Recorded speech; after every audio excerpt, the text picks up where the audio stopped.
आप देख रहे हैं इंडिया पोस्ट न्यूज। खबर है प्रयागराज जिले से, जहां हंडिया कोतवाली के अंतर्गत सैदाबाद रेलवे स्टेशन के पास रेलवे ट्रैक पर सरिया रखकर वंदे भारत एक्सप्रेस ट्रेन को रोकने की साजिश की सूचना मिलते ही स्थानीय प्रशासन में हड़कंप मच गया।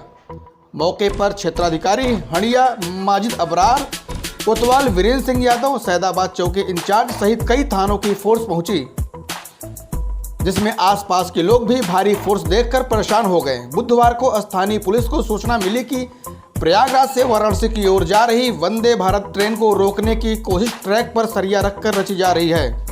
सूचना मिलते ही रेलवे कर्मचारी और पुलिस मौके पर पहुंच गई। जांच करने पर कोई भी अराजकता तो नहीं दिखाई दिया।